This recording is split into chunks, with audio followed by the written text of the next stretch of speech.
ప్రభువైన యేసుక్రీస్తు వారి అతి శ్రేష్టమైన నామంలో ఈ లాక్డౌన్ పీరియడ్లో మీ ముందుకు వచ్చి సాయంకాలాలు షార్ట్ మెసేజెస్ అందించడానికి ప్రభు మాకు ఇచ్చిన అవకాశం బట్టి దేవునికి స్తోత్రాలు. ఇమానుయేల్ తెలుగు బ్యాప్టిస్టు సంఘపక్షంగా మిమ్మల్ని ప్రేమతో ఆహ్వానిస్తున్నాం. ఈ ఆరాధనలో మీరు అందరూ ఏకీభవించి దైవాశీర్వాదాలు పొందవలసిందిగా ప్రభు పేరిట మనం చేస్తున్నాం. ప్రార్థన చేసుకొని కార్యక్రమాన్ని ప్రారంభించుకుందామండి. దయతో అందరూ మీ బైబిల్స్ తీసుకొని చక్కగా వాక్యాలు మీరు చూసి ఇతరులకు షేర్ చేసి దీవించబడాల్సిందిగా మనం చేస్తున్నాం. చాలామంది మీరు వింటున్నారు, చాలా సంతోషం. కానీ మన ఇమానుయేల్ తెలుగు బ్యాప్టిస్ట్ చర్చ్ మన యూట్యూబ్ సబ్స్క్రైబ్ చేసుకునే వారు ఇంకా ఇమానుయేల్ తెలుగు బ్యాప్టిస్ట్ చర్చ్ ఈ వెబ్సైట్లో మీరు చక్కగా యూట్యూబ్లో దీన్ని మీరు సబ్స్క్రైబ్ చేసుకోండి, ఇతరులకు షేర్ చేయండి. ఈ వాక్యాలు చాలా శ్రేష్టమైనవి, ఇంకా అనేక మంది చూస్తారు. కాబట్టి మీరు సంఘస్థులందరూ, ప్రేమతో చూస్తున్న వారందరూ సబ్స్క్రైబ్ చేసుకోవాల్సిందిగా ప్రభుపేట మనం చేస్తున్నాం. ప్రార్థనతో కార్యక్రమాన్ని ప్రారంభించుకుందామండి. ప్రార్థన చేసుకుందాం. పరిశుద్ధుడైన మా తండ్రి, దయగల దేవా, ప్రేమ స్వరూపి, మీకు స్తోత్రములయ్యా. ఈ సాయంత్ర సమయమున మీ పరిశుద్ధమైన సన్నిధిలో నీ బిడ్డలముగా కూడి మిమ్మల్ని స్తుతించి ఆరాధించుటకు మాకు ఇచ్చిన అవకాశాన్ని బట్టి మీకు స్తోత్రాలు. లాక్డౌన్ పీరియడ్లో తండ్రి మరి శ్రేష్టమైన మీ మాటలు వినడానికి మాకు ఇచ్చిన అవకాశాన్ని బట్టి మీకు వందనాలు చెల్లిస్తున్నాం.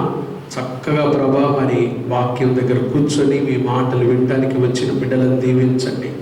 అనుదినము నా గడప యొద్ద కనిపెట్టుకొని, నా ద్వారబంధముల యొద్ద కాల్చుకొని, నా ఉపదేశం వినువారు ధన్యులు అని మీరు సెలవిచ్చారు.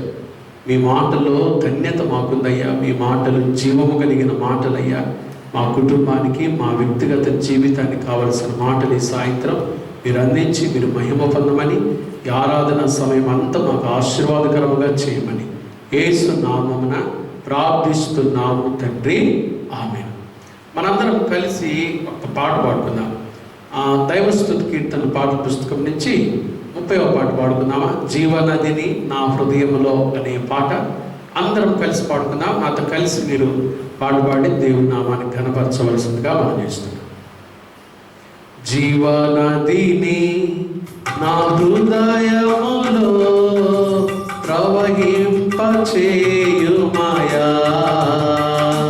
జీవనదిని నా హృదయములో ప్రవహింపచేయుమయా, జీవనదిని నా హృదయములో ప్రవహింపచేయుమయా, శరీర క్రియలన్నీయు నాలో నశింపచేయుమయా,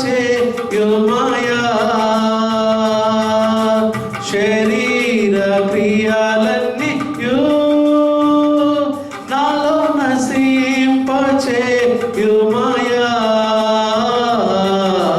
జీవనదిని నా హృదయములో ప్రవహింపచేయుమయా,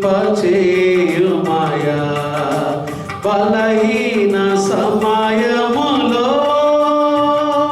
నీ బలము ప్రసాదించుమా, బలహీన సమయములో నీ బలము ప్రసాదించుమా,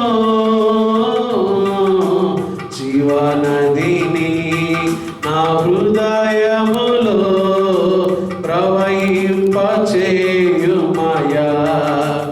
ఎండిన ఎముకలన్నీయు తిరిగి జీవింపచేయుమయా, ఎండిన ఎముకలన్నీయు తిరిగి జీవింపచేయుమయా, జీవన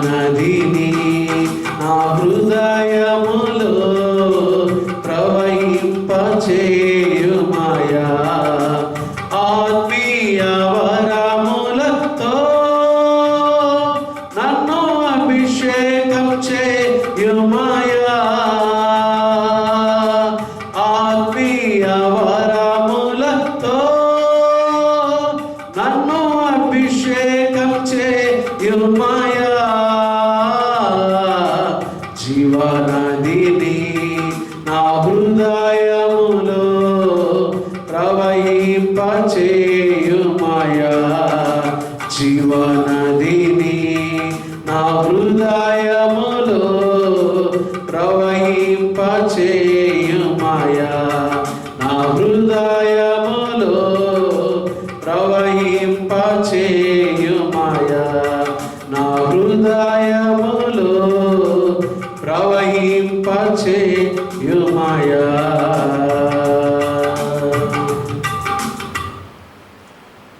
పాట పాడి దేవుని నామాన్ని కనపరిచిన ప్రియులందరినీ మన ప్రభు సియోనుల నుండి ఆశీర్వదించునుగాక. ఆమేన్. ఈరోజు మన ధ్యానం కొరకు సామెతల గ్రంథం చక్కగా మీరు నోట్ చేసుకోండి. అద్భుతమైనటువంటి ధ్యానాలు మీరు వింటున్నారు. ఎవరికి లేని భాగ్యం చాలామంది ఇస్తున్నారు, కానీ మరి అంత ఆ స్టఫ్ లేని ప్రసంగాలు మనం చూస్తున్నాము. కానీ దైవజనుగా, సంఘ కాపరిగా, మీ ఆత్మీయ తండ్రిగా ఆశీర్వాదకరమైన వర్తమానాలు మీకోసం సిద్ధపడి తీసుకుని వస్తున్నాము. కాబట్టి చక్కగా మీరు నోట్స్ రాసుకోండి. ఇవన్నీ కూడా మనకు ఆత్మీయ జీవితానికి ఆశీర్వాదకరంగా ఉండులాగున ప్రభువే సహాయం చేయునుగాక. ఆమె సామెతల గ్రంథం 8వ అధ్యాయము 6వ వాక్యం. నేను శ్రేష్టమైన సంగతులను చెప్పేదని వినుడి, నా పెదవులు యథార్థమైన మాటలు పలుకును. దేవుని మాటలు మనందరి మేలు నిమిత్తమై దీవించునుగాక. ఆమె చాలామంది చాలా రకాలైన మాటలు చెప్పడం మనం చూస్తాం కదా లోకంలో. కొంతమంది మాటలు అనవసరమైన మాటలు, లోకంలో పనికిరాని మాటలు చాలా మనం చూస్తున్నాం. అయితే ప్రవర్తనాడు నేను శ్రేష్టమైన సంగతులు, ప్రభు చెప్పే సంగతులు ఎలాంటివంటే అవి శ్రేష్టమైన సంగతులు. యేసు ప్రభు ఆయన శిష్యులతో ఆయన చాలాసార్లు ఈ మాటలు చెప్పాడు. మీరు ఆకాశపు పక్షుల కంటే బహు శ్రేష్ఠులు కారా. ఈ మాట యేసు ప్రభు వారికి ఎంత ఇష్టమో. శ్రేష్టత అనే పదం. ఆకాశ పక్షుల కంటే మనం శ్రేష్ఠులు. ఇంకొకసారి మత్తయి సువార్త 7వ అధ్యాయంలో యేసు ప్రభు వారు అంటారు, ఈ లోకపు తండ్రులే మీ పిల్లలకు మంచి ఈవులను ఇవ్వాలని ఇష్టపడతారే, మీ పరలోకపు తండ్రి వారికంటే శ్రేష్టమైన, ఈ లోకపు తండ్రుల కంటే ఆయన శ్రేష్టమైన ఈవులు ఇచ్చేవాడు. యాకోబు పత్రికలో మనం అదే చదువుతాం. శ్రేష్టమైన ప్రతి ఈవియు, సంపూర్ణమైన ప్రతి వరమును పరసంబంధమైనదై జ్యోతిర్మయుడగు తండ్రి యొద్ద నుండి వచ్చును. కాబట్టి ప్రభు దగ్గర శ్రేష్టమైన విషయాలు ఉన్నాయి. శ్రేష్టమైన విషయాలు చాలా ఇష్టం నాకు ఈ మాట. శ్రేష్టత కదా. మనం ఏదైనా శ్రేష్టమైన విషయాలే కోరుకుంటాం కదా. మనం బజార్కి వెళ్ళామంటే శ్రేష్టమైన పండ్లు తెచ్చుకుంటాం, శ్రేష్టమైన కూరగాయలు తెచ్చుకుంటాం. ఇక ఏదైనా శ్రేష్టమైనవి మనం ఇష్టపడతాం. శ్రేష్టమైన ప్రశస్తమైనవి మనం ఇష్టపడతాం. మన ప్రభువు కూడా మనకు శ్రేష్టమైన విషయాలు చెప్పాలని ఇష్టపడుతున్నాడు. ఈరోజు బైబిల్లో హెబ్రీ పత్రికలో చాలాసార్లు ఈ పదం వస్తుంది, శ్రేష్టత అనే పదం. నేను అన్ని విషయాల దగ్గరికి వెళ్ళలేదు. ఒక 3 విషయాలు నేను క్లుప్తంగా మీకు జ్ఞాపకం చేస్తాను. బైబిల్లో చెప్పబడిన శ్రేష్టమైన సంగతులు ఒక 3 నేను మీకు జ్ఞాపకం చేయాలని ఇష్టపడుతున్నాను. చక్కగా ఆ 3 మీరు నేర్చుకుందాం, దైవాశీర్వాదాలు పొందుకుందాం.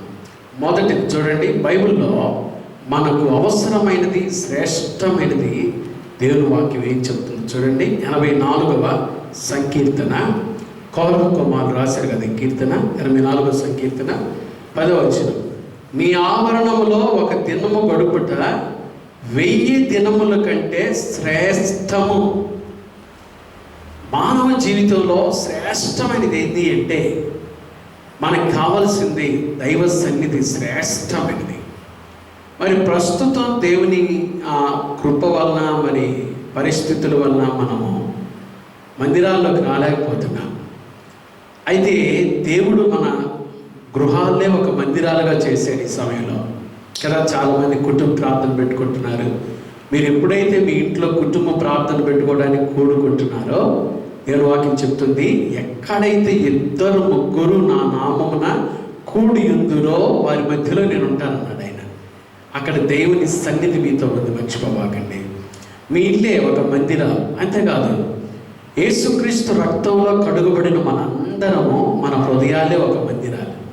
అవునండి, మీరు మీ సొత్తు కారు, విలువ పెట్టి కొనబడిన వారు కనుక మీ దేహముతో దేవుని మహిమపరచుడి అంటాడు పౌలు కదా. మన దేహమే దేవుని మందిరం. ఎందుకంటే దేవుని ఆత్మ మీలో నివసించుచున్నాడనియు మీరు దేవుని ఆలయమై ఉన్నారనియు మీరు ఎరుగరా. చూసారా, రక్షించబడిన దేవుని బిడ్డల సమూహము, దేవుని బిడ్డలే దేవాలయమై ఉన్నారు. మనమే కదిలే మందిరాలు అంట, మొబైల్ టెంపుల్స్ మనమే. ఆ రోజుల్లో ప్రత్యక్ష గుడారంలో మాట్లాడిన దేవుడు ఈరోజు మన మందిరాల్లో ఆయన నివసించాలని ఇష్టపడతా ఉన్నాడు. శ్రేష్టమైనది ఏంటిది అంటే, మొదటిగా ఎవరైతే దేవుని సన్నిధిలో క్రీస్తు యేసును సొంత రక్షకుడిగా అంగీకరించి వారి దేహాలను సజీవ యాగంగా సమర్పించుకొని ప్రభు కొరకై ప్రతిష్టత కలిగిన, పరిశుద్ధత కలిగిన జీవితాన్ని జీవిస్తారో వారు శ్రేష్టమైన వారు. ఎందుకంటే వారిలో దైవ సన్నిధి, ఆయన సన్నిధి ఎల్లప్పుడూ నివసిస్తూ ఉంటుంది కాబట్టి వారు చాలా శ్రేష్టమైన వారు, దేవునికి చాలా శ్రేష్టమైన వారు. ఈ సాయంకాలం ఈ మాటలు వింటున్న నీ హృదయంలో యేసుప్రభు వారు ఉన్నాడా? యేసుక్రీస్తుని సొంత రక్షకుడిగా అంగీకరించావా? యేసుక్రీస్తు రక్తంలో నీ పాపాన్ని కడుక్కున్నావా? ప్రభు కోసం ప్రతిష్టతతో కూడిన జీవితాన్ని జీవిస్తున్నావా? చాలా సంతోషం. ఒకవేళ ఇంకా సమయాలు జరుగుతూ ఉండగా యేసు ప్రభు కోసం నీ హృదయాన్ని తెరవకుండా ప్రతిష్టత లేని జీవితాన్ని నువ్వు జీవిస్తూ ఉన్నట్లయితే ఇదే మిక్కిలి అనుకూల సమయం, ఇదే రక్షణ దినం. ప్రభు నీ హృదయాన్ని తడుతూ ఉండగా యేసు ప్రభు వచ్చింది నీ కొరకే.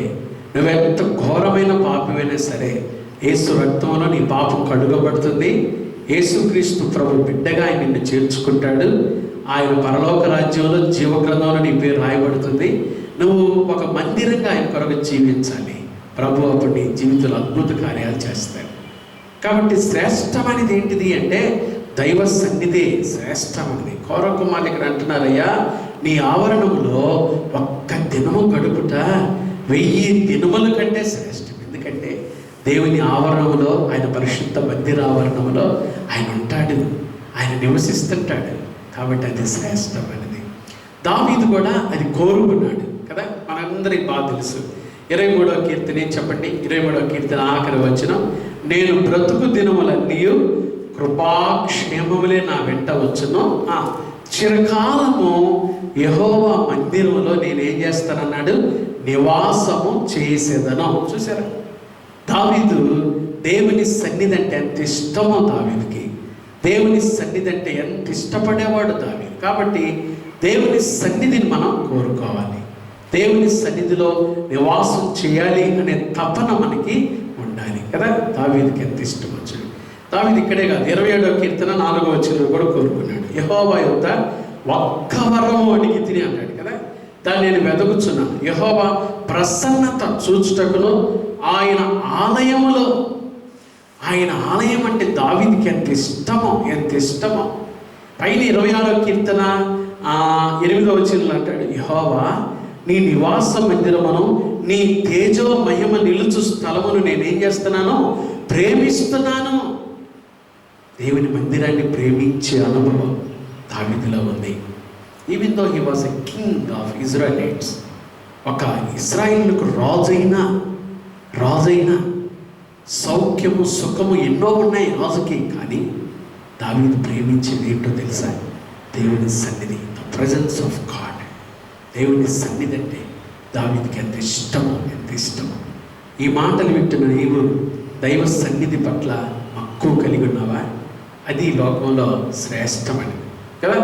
హన్నా దేవుని సన్నిధిలోకి వచ్చింది, ఏడుపుతో, బాధతో, కష్టంతో వచ్చింది. ఏమైంది హన్నాకి? సంతానం లేని ఆమె సంతోషభరితురాలై వెళ్ళింది కదా. దేవుని వాగ్దానాన్ని పొందుకుంది, సంతానం కొరకు ప్రార్థించింది, తన హృదయాన్ని దేవుని సన్నిధిలో కుమ్మరించింది. దేవుడు ఆమెకు సంతానం ఇచ్చాడు కదా.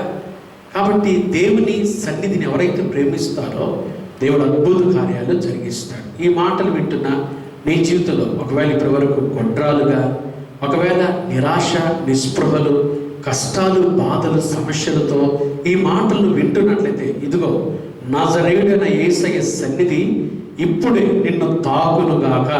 ఇప్పుడే నీ నిరాశ, నీ నిస్పృహ, నీకున్న సమస్యలన్నిటి మీద జయ జీవితాన్ని నీకు దయచేయునుగాక. నీకు ఆశలన్నీ విఫలమైపోయి అనుకుంటున్నావు కదా, ఆశలే లేని నీ జీవితాన్ని, మోడుబారిన నీ జీవితాన్ని ఆశీర్వాదకరంగా మార్చునుగాక. ఈ సాయంకాలమే నువ్వు దేవుని కార్యాన్ని చూడబోతున్నావు. నమ్మం. దేవుని సన్నిధి పట్ల మక్కువ కలిగి జీవించు. ఆయన సన్నిధిలో నీ హృదయం కుమ్మరించు. ఏ బాధ, ఏ కష్టం నీకుందో ఆయన నీ సమస్యలన్నింటినీ పరిష్కరిస్తాడు. కాబట్టి శ్రేష్టమైనది ఏంటిది అంటే, మొట్టమొదటిగా శ్రేష్టమైనది దేవుని సన్నిధి. రెండో మాట గుర్తు చేస్తాను చూడండి. శ్రేష్టమైనది ఏంటిది? సామెతల గ్రంథం 8వ అధ్యాయం. సామెతల గ్రంథం 8వ అధ్యాయము 11వ వాక్యాన్ని చదువుకుందాం. సామెతలు 8:11. జ్ఞానము ముత్యముల కన్నా శ్రేష్టమైనది. చూసారు? జ్ఞానం అంట ముత్యముల కన్నా విలువగల సొత్తులేవి దానితో సాటికం.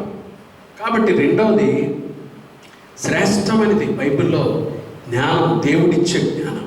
అది ముత్యముల కన్నా శ్రేష్టమైనది అని దేవుని వాక్యం చెప్తుంది కదా. చాలాసార్లు మనము లోక సంబంధమైన జ్ఞానం సంపాదించుకొని, అబ్బా నాకు ఇంత జ్ఞానం ఉంది, అంత జ్ఞానం ఉంది అనుకుంటున్నాం. అవేమి నీతో రావు. దైవ జ్ఞానము ముత్యముల కన్నా విలువగల సొత్తు కంటే ఈ లోకంలో దేనికంటే కూడా గొప్పది. ఈ జ్ఞానం ఎక్కడి నుంచి వస్తుంది?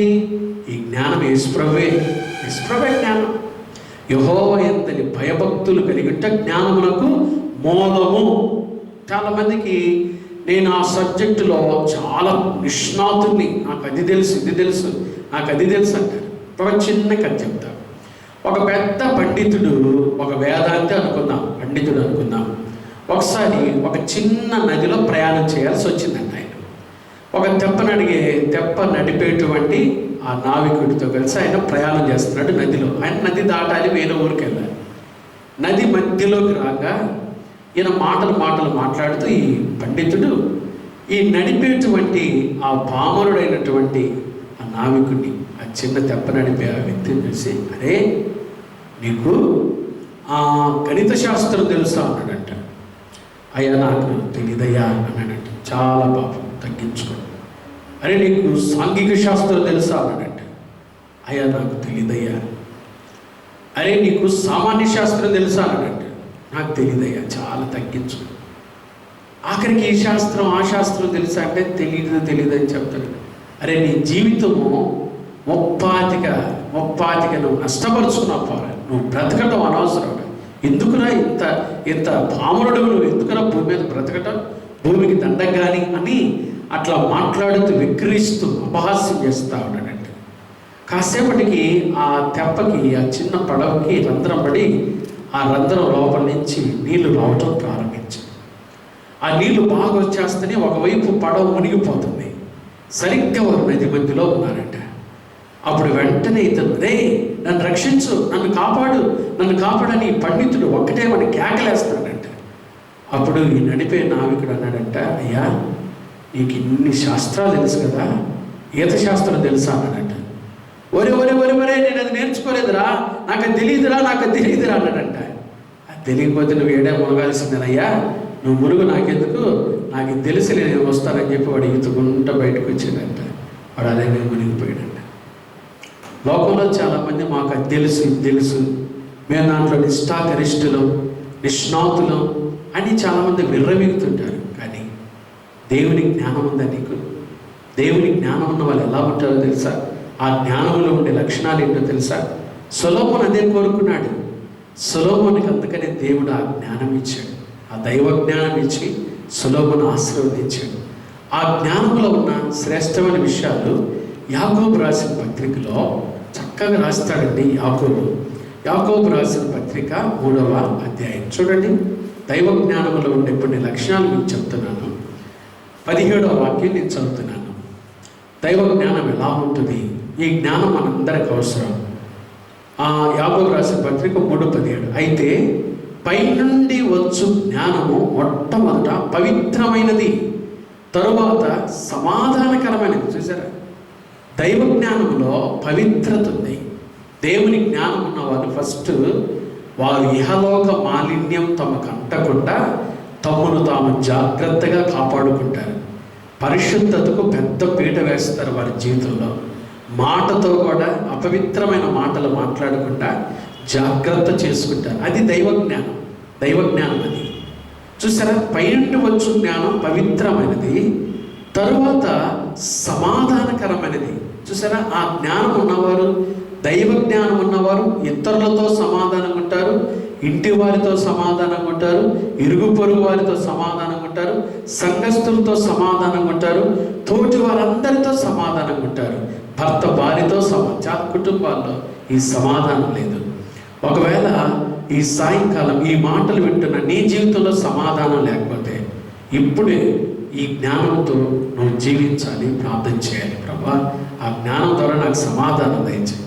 మృదువైనదంట, సులభముగా లోబడినది, కనికరముతోనూ మంచి ఫలములతోనూ నిండుకొనినది, పక్షపాతమైనను వేషధారణ అయినను లేనిదియునై ఉన్నది, నీతి ఫలము సమాధానం చేయవారికి సమాధానం అన్నది. చూసాను, సమాధానం సులభంగా లోబడింది. చాలామంది పిల్లలు ఈ రోజుల్లో తల్లిదండ్రులకు లోబడుతున్నారు. జ్ఞానము అనేది లోబడేటట్టుగా చేస్తుంది. జ్ఞానంలో ఉండే లక్షణము లోబడేటట్టుగా చేస్తుంది. మృదువైనదంట, అది చక్కగా మెండ్ చేయొచ్చు. మృదువైనది కదా కదా, మృదువైనది, మృదుత్వం ఉంటుంది, కనికరం ఉంటుంది. ఇది దైవ జ్ఞానం. ఈ జ్ఞానము శ్రేష్టమైనది. నీకు ఈ జ్ఞానం ఉందా? ఈ జ్ఞానంతో నువ్వు కలిగి జీవిస్తున్నావా? ఈ జ్ఞానం రావాలంటే దేవుని యందు భయభక్తులు కలిగి యేసుక్రీస్తుని నీ హృదయంలో అంగీకరించాలి.